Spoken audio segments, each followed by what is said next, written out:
मित्रांनो, निकित मराठी कथा या चॅनलवर तुमचे स्वागत आहे।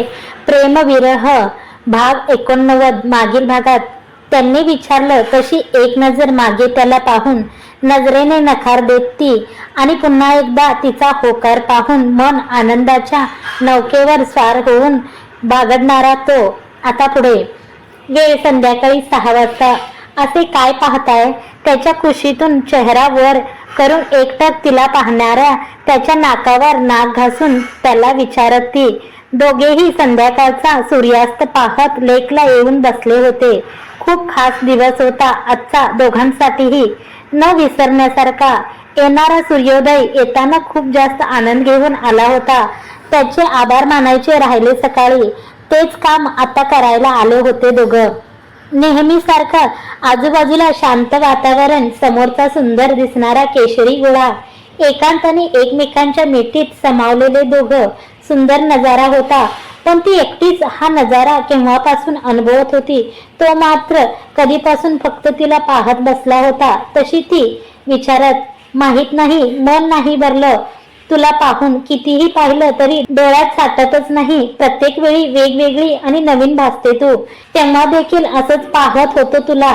जेव्हा पहिल्यांदा तुला इथे घेऊन आलो होतो तेव्हाही हीच जागा, हा सूर्य, हीच शांतता आणि तू आणि मी होतो। पण तेव्हा किती वेगळं होतं सगळं, किती अनोळखी होतो आपण एकमेकांना। मनात किती प्रश्न होते। तू एका टोकाला होतीस तर मी एका, आणि आज बघ तेच दोन्ही टोक मिळून एक वर्तुळ झालं पूर्ण। तिच्या डोळ्यात पाहून तो तेव्हा खरंच दोन अनोळखी टोक होतो आपण, ज्यांना एकमेकांबद्दल काहीच माहित नव्हतं, तरीही आयुष्यभराची गाठ बांधली होती। माझी ही स्थिती काही वेगळी नव्हती, तुमच्यासारखीच मी देखील गोंधळलेली। पण तुम्ही म्हटल्याप्रमाणे खरंच सगळं सोपं केलं। हळूहळू सगळ्या शंका मिटल्या आणि प्रश्न पण। सगळं दुसरं दिसणारा आज एकदम पारदर्शी झालंय, फक्त तुमच्यामुळे। थँक्यू आयुष्यभरासाठी हा हात हातात घेऊन हे वर्तुळ पूर्ण केल्याबद्दल। या वर्तुळात आता फक्त प्रेम आणि विश्वास आहे, कोणतेही अनोळखी धागे नाहीत। ती पण त्यांच्या डोळ्यात पाहून उत्तर देत, थँक्यू। खरंच नावाप्रमाणे तू माझं आयुष्य सुगंधी केलंय। एका क्षणात विरघळून आपल्या रंगात आणि सुगंधात रंगून आपलंसं केलंय सगळं। खूप छान वाटतं तुझ्या सोबत मला, एकदम आनंदी आणि सुखी। Thank you and I love you. तिच्या कपाळावर ओठ टेकून तिला मिठीत घट्ट जकडून घेतो, लव्ह यू टू।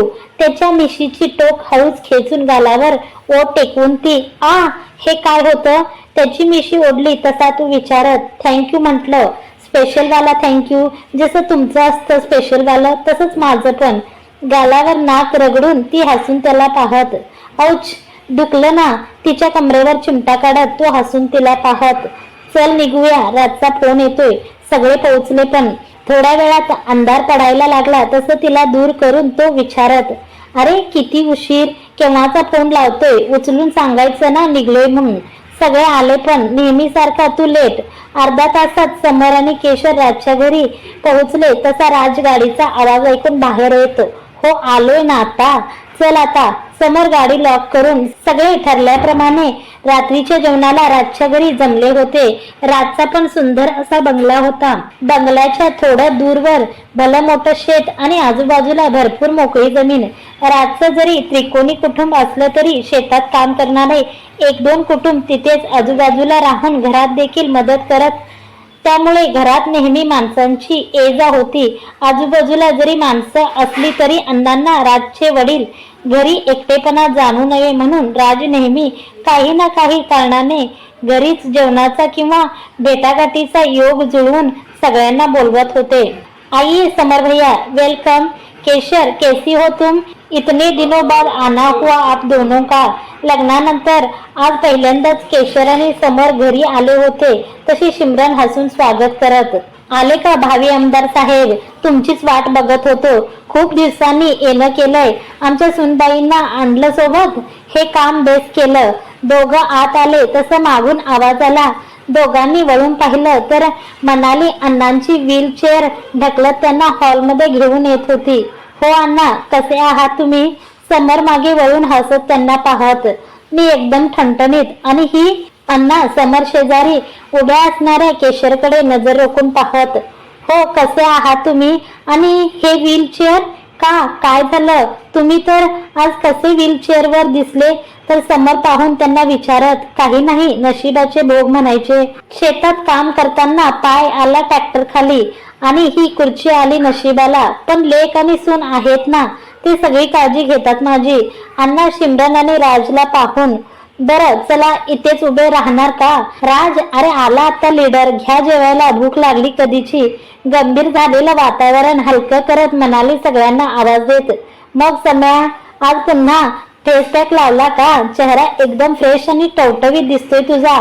काय स्पेशल? सगळे जेवायला बसले तसे राज समरच्या कानात विचारत, कसला फेस पॅक? असं काही नाहीये. समर केसातून हात फिरवून शेजारी जेवण वाढणारा तिला पाहत, राहू दे राजे, या बाबतीत 1 वर्ष सिनियर आहोत आम्ही तुम्हाला. चेहराच सांगतोय तुझा सगळं. राज पुन्हा त्याला छेडत, माझ्या मागे का लागलाय तू? दुसरं काही काम नाहीये का तुला? समर थोडस चिडून, हेच तर काम आहे माझं. मित्राचा हालाहवाल कळायला नको का? संसाराला लागलाय घडी असं दिसतंय. राज तो पाहतोय तिकडे पाहून त्याला गळ्यात हात टाकून, असं काही नाहीये. समर बाजूला, असं काही नाहीये सर, बाजूला. जेवण करू दे, भूक लागलीये. तुझ्या ताटाकडे लक्ष दे. समर नजर चोरून त्याला बाजूला करत, मग बिल्डर साहेब, लग्नाचा काही विचार केला की नाही अजून? तुम्हीच राहिले आता. आणि ही वकील. अण्णा जेवता जेवता मोक्षदा शेजारी बसलेल्या अनईवर नजर टाकत, अण्णा, तो तर गुडघ्याला बाशिंग बांधूनच बसलाय. तुम्ही आता म्हटले तरी तयार होईल बघा तो. काय रे अण्णा? म्हणाली मध्येच बोलत शेजारीच बसलेल्या मोक्षदाला डोळा मारत. हो का? म्हणजे या शेजारी बसलेल्या आमच्या नवीन सुनबाई आहेत असं समजू तर आम्ही? अण्णा शांतपणे ताटात लक्ष देऊन जेवता जेवता म्हणाले तसे मोक्षदाला ठसका लागला. अगं हळू म्हणे, जेवताना ग बस ना जरा. अण्णा, अजून तसं काही ठरलं नाही. हिचं कुठं ऐकताय तुम्ही? अनय मोक्षदाला पाण्याचा ग्लास देत म्हणालीला डोळे वठारून बघत, बरं ठरवा मग लवकर. आणि तू ग, तुझं काय? अण्णा म्हणालीला विचारत. तिचं काय असणार अण्णा? कोण हा दोंड गळ्यात बांधून घेणार? पागलखान्यातून आणावं लागेल कुणाला. अनय डोळे फिरवत, अण्णा ग बस हा, सगळी सेटिंगची वाट लावेन तुझ्या, म्हणाली त्याच्यावर चिडत. ए चल हड, आली मोठी. अरे ग बसा रे, जेवताना कसले भांडताय? अण्णांनी आवाज देऊन दोघांना गप केलं. तसे दोघे शांत तर झाले, पण जेवता जेवता दोघांचीही डोळ्यांची तू तू मैमै चालू होती. सगळे गालातल्या गालात हसून त्याची मज्जा घेत जेवत होते. मोक्षदा त्या सगळ्या नजरा खेचत खाली मान घालून गपचूप जेवण करत होती. खूप दिवसांनी असं भरलेलं घर आणि हसण्याचा भांडण्याचा आवाज ऐकून अण्णा पण खुश होते. जेवण झाली तसं सगळ्यांची पुन्हा हॉलमध्ये गप्पांची मैफिल रंगली होती. अण्णांनी सिमरनला खुनेने काही इशारा करून आवाज दिला तशी ती आतून 2 बॅगा हातात घेऊन आली. सिमरन, हे कशाला? राजदादा, अहो सिमरन गिफ्ट बॅग. अण्णांच्या सांगण्यावरून तिच्या हातात द्यायला लागली तशी ती आशाळून दोघांना नकार देत, लग्नानंतर आज पहिल्यांदाच आले होते दोघं, तेव्हा आमच्याकडून आहे ही नवीन सुनबाईंसाठी. असू द्या, घ्या, नकार नका देऊ. माई साहेब काय कमी करतात का आमच्या सुनबाईंचं? राजच्या आईची सगळी उणीव त्या भरून काढतात. आम्ही पण वडीलकीच्या नात्याने थोडंफार केलं तर काय बिघडतं? सुनबाई द्या त्यांना. अण्णा तिची समजूत काढून सिमरनला गिफ्ट द्यायला सांगत. पुन्हा एकदा तिने गिफ्ट घ्यायच्या आधी समरकडे पाहिलं. त्यांनी होकार दिला तशी ती गिफ्ट घेत दोघांनी अण्णांना जोडीने नमस्कार केला. तसे ते थोडा वेळ गप्पा करून सगळ्यांचा निरोप घेऊन आपल्या रूम मध्ये निघून गेले. मोक्षदाला लवकर घरी पोहोचायचं असल्याने ती पण सगळ्यांचा निरोप घेऊन अण्णांसोबत निघून गेली होती. तेवढाच दोघांना एकत्र वेळ. बाकी राहिलेले चौघे आपापल्या आफ्टर मॅरेज किस्से सांगत वेळ घालवत होते. नुकतीच संसाराला लागलेली आपली जोडी सगळं गोड गोड बोलत होती, तर लग्नाला वर्ष झालेली दुसरी जोडी थोडी खट्टी मिठी नोकाझोक सांगत होती. मध्येच सिमरन आणि अण्णांचे किस्से आले तर कधी अनय आणि मनालीचे पाय मोकळे करण्याचे निमित्ताने एक चक्कर मागे शेतात पण मारून झाली. तसे घरी पोहोचायला हवं अशी घाई केशरची चालू होती. जबाबदारी जी होती नवीन सुनेवर. दोघे पण थोडा वेळ थांबून निघाले होते. केशर, ते मला उद्या जावं लागेल. उद्याची सुट्टी ड्राईव्ह करत समोर केशरकडे पाहून बोलत, कॅन्सल केली तुम्ही माहितीये मला. समोर पाहून ती, हाऊ डू यू नो? मी तर आता नंदन सोबत बोललो. आश्चर्याने तो, इतकं तर ओळखायला लागले आहे मी तुम्हाला. माहित होतं मला. थोड्या नाराजीत त्याला पाहून ती, केशर डोंट बी सॅड. महत्वाचं काम आहे आणि मी महत्वाची नाहीये याला काय अर्थ आहे? इतकी मेहनत करून तुमच्यासाठी सरप्राईज प्लॅन केलं आणि तुम्ही त्याबद्दल 2 दिवस, फक्त 2 दिवस सुट्टी पण नाही घेऊ शकत माझ्यासाठी? अरे बाबा, मी पुढच्या आठवड्यात ट्राय करतो ना. प्लीज ना गुलछडी. एका हातात गाडीचं स्टेअरिंग पकडून तिला जवळ घेऊन तो मनवत होता आणि ती रुसून हाताने त्याला दूर करत समोर पाहत बसली होती. अहो नको ना, ड्राईव्ह कडे लक्ष द्या, सोडा. अचानक एका हाताने तिला गुदगुल्या करत तो हसवण्याचा प्रयत्न करत होता, तशी ती त्याला दूर ढकलत, मग बोल ना, रुसू नको. I don't like it. नाही तर मी हो समोर बघा गाडी. काय करताय? बोलता बोलता ती मध्येच वरडली तसा तो चटकन ब्रेक मारत, ओ शिट सॉरी. मी ब्रेक मारला तसा थोडासा घाबरून बाजूला तिला पाहत ती तोंडावर हात ठेवून बसली होती. केशर यू ओके? तो तिला विचारत होता तसा समोरून गाडीचा मोठा हॉर्न वाजला. तसा तो घाईत समोर पाहून आणि तिला पण दचकून तोंडावरचा हात काढून समोर पाहत, काय झाले? ही गाडी अशी का थांबली आहे? समोर एक ब्लॅक ऑडी त्याच्या गाडीच्या बरोबर समोर उभी राहून त्याच्या समोर फ्लॅश लाईट मारून उभी होती. केशरला कोल्हापूरचा किस्सा आठवला तशी ती घाबरून त्याला विचारत, काही नाही झालं. तू इतकं का पॅनिक होते? शांत हो, मी आहे ना. समोर गाडीवर नजर रोखून तो गाडी पाहून थोडा अंदाज आला होता त्याला, तसा तो तिला शांत करत, हे कोण आहेत? समोर गाडीचा लाईट बंद होऊन त्यापासून सफेद कुर्ता घातलेला 40शी ओलांडलेला एक माणूस उतरून बाहेर आला. तशी त्याला पाहून, कुणी नाही, तुझ्या कामाचं नाहीये कुणी, तू आत बस, मी आलोच. त्या माणसावर नजर राखून तिला सांगत तो, मी पण येते बाहेर. मी नाही बसणार एकटी इथे. तुम्ही. तो निघायला लागला तशी त्याला अडवती. लास्ट टाइम घडलेलं पुन्हा सगळं नजरेसमोर यायला लागलं तशी ती थोडी काळजीत त्याला पाहत, नो इथे बस, सांगितलं ना, मी आलोच. थोडं कडक आवाजात बोलत त्याने तिला पाहिलं तशी त्याचा हात सोडून गप्प जागेवर बसत ती, काही नाही होणार, जस्ट नॉर्मल बोलणं करायला जातोय, प्रॉमिस, नको काळजी करू. ती घाबरून समोर पाहत बसली तसा शांत होऊन तिला सांगत तो बाहेर पडला. जय श्री कृष्णा समर साहेब, केम छो? तुमचा माणूस ठीक नाही दिसतो आम्हाला. डायरेक्ट गाडी अंगावर घालून मारायचा प्लॅन होता की काय? समर बाहेर येऊन त्या माणसासमोर उभा राहिला तसा तो हसून त्याला पाहून, मनात इच्छा तर तीच आहे, पण सगळ्याची इच्छा कुठे पूर्ण होतात? समर आट्या पाडून तोंडातल्या तोंडात पुटपुटत, हे बरोबर बोलताय तुम्ही, सगळ्यांच्या इच्छा कुठं पूर्ण होतात? आता तुमची किती इच्छा होती ते रस्त्याचं कॉन्ट्रॅक्ट मिळवायची, पण झालं काय? ते मिळालं आम्हाला. म्हणजेच या माणिक पारखेला असतं एकेकाचं नशीब जोरावर.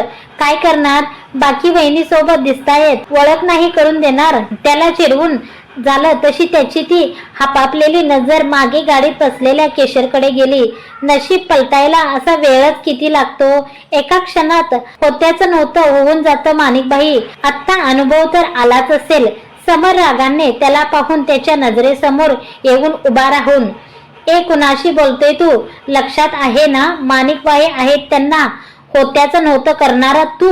गाडी चालवता येत नाही तर चालवतो कशाला? गाडी चालवणारा माणिकचा खास माणूस रागाने त्याच्या भाईला धमकी देणाऱ्या समरवर धावून येत. का? एवढ्याने पण टरकली की काय तुझ्या बाईची? घाबरले वाटतं. बीपी वगैरे वाढला असेल, जाताना डॉक्टरकडे घेऊन जा, खर्च पाहिजे तर मी देतो. समर थोडा गालात हसून त्याच्या माणसाला पाहत, तू माज कोणाला दाखवतो? तुझ्या तर. अरे शांत हो रे हरी, काय करतोय? किती वेळा सांगितलंय माता थंड ठेवणे. वहिनी घाबरल्या बघ, आत ठेव ती गन. माणिक त्याच्या माणसाला पकडून मागे ओढत समोर गाडीतून बाहेर आलेल्या केशरला पाहत, अहो त्या माणसाच्या हातातली गन पाहून इतका वेळ आत बसलेली केशर घाईत बाहेर येत, जय श्री कृष्णा वहिनी, मी बाहेर आलेल्या केशरला पाहून माणिक स्वतःची ओळख करून द्यायला लागला तशी समरने नजर मागे तिच्याकडे वळवली. त्याची ती धारदार तिच्यावर रोखलेली नजर पाहून त्याच्या नजरेतला रोख समजून ती आल्यापवली पुन्हा आत जाऊन बसली. अरे काय करताय समर साहेब, ओळख तर होऊ द्यायची. पण काहीही म्हणा, साध्या बोळ्या आहेत वहिनी, एकदम आज्ञाधारक. नको तिथे ओळख वाढवायला जाऊ नका, महागात पडेल. प्रत्येक वेळी नशिबावर जोर असेलच असं नाही. त्याला हात दाखवून मध्येच समरने गप्प केलं आणि रागात दोघांवर नजर टाकून मागे वळून गाडीत येऊन बसला. जय श्री कृष्णा समर साहेब, ओळख तर वाढवायलाच लागेल आता. या पारखची पारखी नजर जी पडली जाणाऱ्या गाडीला पाहून माणिक हसून, कुणी सांगितलं होतं बाहेर यायला? तुला आत बस सांगितलं होतं ना. एक गोष्ट किती वेळा रिपीट करायची तुला? इतका वेळ रागात गाडी ड्राईव्ह करून घरी आला तसं गाडी पार्क करून तिच्यावर बरसतो. हो मी ते तुम्ही. त्याचा वाढलेला आवाज ऐकून कसे बसे शब्द बाहेर काढत ती. काय अहो, एक नंबर लंपट साला, कसा पाहत होता तुला. डोळे काढून हातात द्यावेसे वाटत होते. रागात बडबडत तो. अहो ती गण म्हणून मी त्याला सांगायचा प्रयत्न करत ती. काय मरणार नव्हतो मी लगेच. अहो काय बोलताय?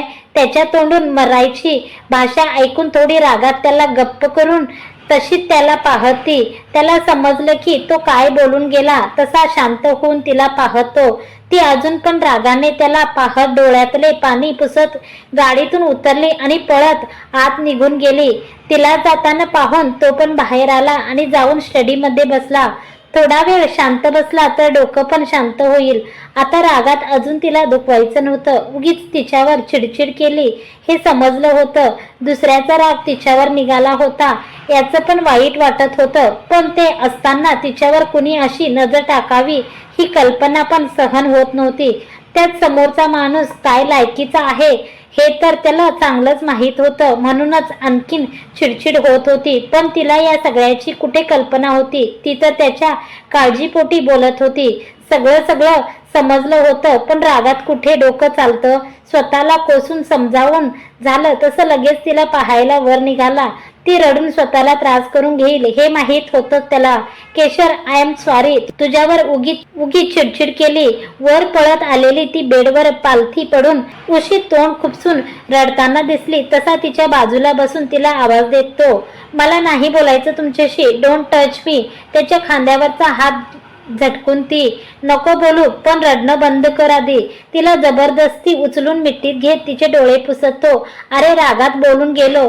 इतकं हवळं होऊन कसं चालेल केशर? तुला आधी पण सांगितलंय मी, बी स्ट्रॉंग. फक्त बोलण्याने इतका त्रास करून घेतेस तर खरंच असं काही झालं तर तू? केशर स्टॉप इट. तो पुन्हा तेच बोलायला लागला. तशी त्याला पुन्हा रोखून पाहत त्याच्या छातीवर मारती. मारून मन भरलं तसं त्याला धक्का देऊन उठली आणि रडत समोरच्या छोट्या बेडवर जाऊन झोपली. त्यांनी हलका एक उसासा सोडत तिला पाहिलं आणि आत निघून गेला. आता तिला सांगून काहीच फायदा नव्हता हे माहीत होतं. पण तिने हे सत्य मनाशी करावं याचाच प्रयत्न होता त्याचा. अर्ध्या तासात तो आवरून बाहेर आला तर ती तशी तिथे रडून झोपून गेली होती. त्यांनी तिला तिथून उचललं आणि बेडवर झोपवलं. तिला जवळ घेऊन तिच्या बाजूला आडवा झाला. I am sorry, I am really sorry. आज इतका खास दिवस होता, किती खुश होतीस आणि माझ्यामुळे त्याचा शेवट असा झाला. तुला कसं समजावं ग मी? तिच्या कपाळावर ओठ टेकून तसाच तिला बिलगून मनात बडबडत तो पण डोळे मिटून शांत पडून राहिला.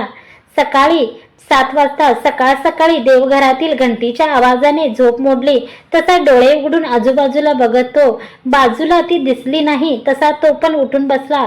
सगळ्या रूमवर नजर फिरवली तसं एकदम फ्रेश वाटलं. तिचा हात जो लागला होता सगळीकडे, एकदम नीटनेटकी होती रूम. पण ती कुठे होती आणि आता मूड कसा आहे याचा अंदाज पण घ्यावा लागणार होता. काल रागवायचं काम केलं होतं आणि आज मनवायची मेहनत घ्यावी लागणार होती. केशर केशर, तो आवाज देत खाली आला. तशी ती देवघरातून घंटी वाजवून त्याला ती तिथे असल्याची खूण केली. आवाजाने तो देवघराच्या दिशेने गेला आणि बाहेरून डोकावून पाहिलं तर डोक्यावर पदर घेऊन धूप लावताना ती दिसली. आज लवकर उठून सगळी तयारी केलेली दिसत होती. हिरा पण बाजूलाच बसून होती आणि कल्याणी कृष्णा पण शांतच होत्या. त्यावरून अंदाज येत होता. Good morning गुलछडी. हिरा जा. त्याचा आवाज आला तशी बाजूला बसलेल्या हिराला आवाज देत ती. हिरा पण लगेच उठली आणि पळत बाहेर जाऊन डायनिंग टेबलवर ठेवलेला त्याचा प्रोटीन शेक घेऊन आली. तिला पाहत उभ्या असणाऱ्या त्याच्या हातात बॉटल दिली तसा तो हसून तिला पाहत, म्हणजे वातावरण अजून गरम दिसते, आज तुझ्याकडून सगळी गोष्टी मिळणार आहेत तर. त्यांनी हिराच्या डोक्यावरून हात फिरवला आणि जिम मध्ये निघून गेला. जाणाऱ्या त्याला एक नजर तिने मागे वळून पाहिलं आणि पुन्हा लक्ष पूजेत घातलं. 15 मिनिटात पूजा झाली तशी त्याची डब्याची आणि नाश्त्याची तयारी करायला निघून गेली. केशर केशर वरती ये. अर्धा तासात तो पण जिम उरकून रेडी व्हायला गेला होता. आज त्याचं तरी लक्ष कुठं लागत होतं तिच्याशिवाय. काहीतरी बहाणा शोधत अंघोळ करून बाहेर आला तसा तिला आवाज देतो. तुला बोलवलं का मी? तू कशाला आलीये? पोस्टमन कुठची? जा खाली. केशरला आवाज दिला तशी हिरा समोर येऊन उभी राहिली तसा तो तिला बडबडत, केशर ये ना, मला उशीर होतोय.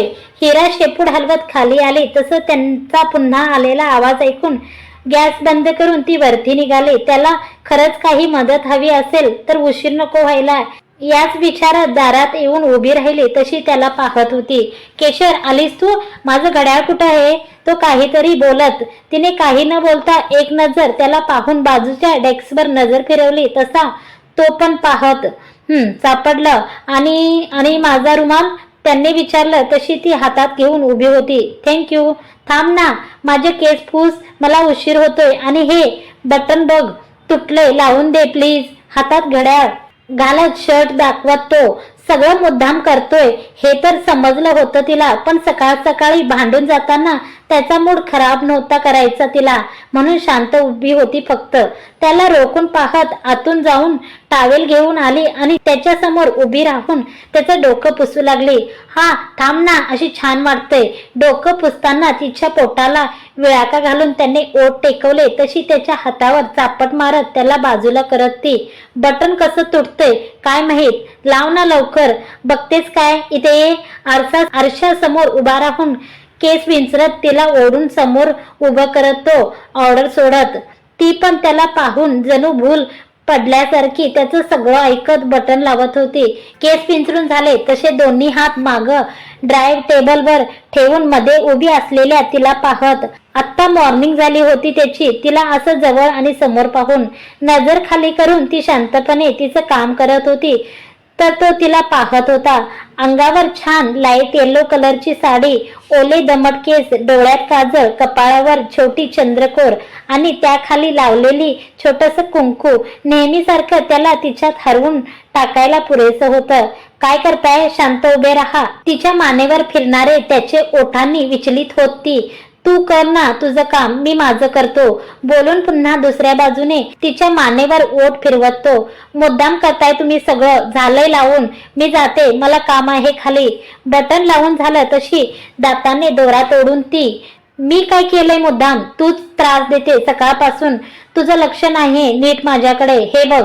असं लावतात बटन? तुटलं पण लगेच. तिने लावलेलं बटन पुन्हा ओढून काढत तो निरागसपणे, काय केलं तुम्ही? तोडलं का बटन? चिडून त्याला विचारत ती. लाव ना परत, मला का माहित कसं तुटलं. नीट लाव तू. हे घे. तिच्या हातात पुन्हा दोरा देऊन तिच्या हाताच्या विळाक्यात पुन्हा झटकत तो. हातातला दोरा तिने बाजूला फेकला आणि त्याचं इन केलेलं शर्ट बाहेर ओढून काढलं तसं गोंधळून तिला पाहतो. चिडून तिने शर्ट ओढून काढला आणि एक एक करून सगळे त्याचे बटन ओपन केले. मागून ड्रावर मधून कात्री काढली आणि एक एक करत सगळे बटन कापून काढले आणि त्याच्या हातात ठेवले. बसा लावत, मी चालले, मला काम आहे. तुम्ही बोलून विसरून जात असाल पण मला नाही विसरता येत. It's hurting. हृदयावर हात ठेवून त्याला पाहून ती निघाली. Gulchhadi, I am really sorry, very sorry. नको ना इतकं मनाला लावून घेऊ. तुला असं पाहून माझं लक्ष नाही लागत कशात. जाणाऱ्या तिला मागे ओढत मिठी घेतो.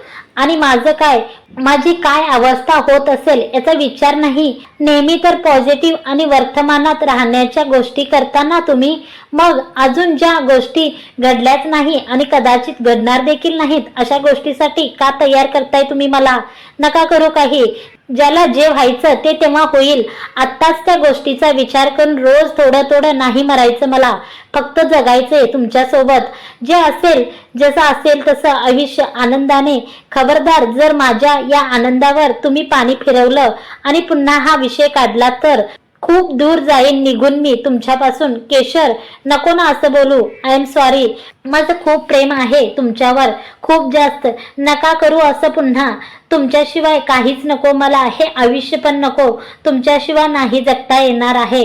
I love you more than my life. त्याला घट्ट मिट्टीत कवटाळून ती आय लव्ह यू टू नाही करणार परत. मित्रांनो, आजचा भाग तुम्हाला कसा वाटला कमेंट करून जरूर कळवा. व्हिडिओ आवडले असेल तर व्हिडिओला जरूर लाईक करा, कमेंट्स करा, तुमच्या मित्रमैत्रिणींसोबत व्हिडिओ शेअर करा आणि चॅनलवर पहिली वेळ असाल तर चॅनलला सबस्क्राईब करून घ्या आणि समोरचे बेल आयकॉन प्रेस करून ऑलवर सिलेक्ट करा.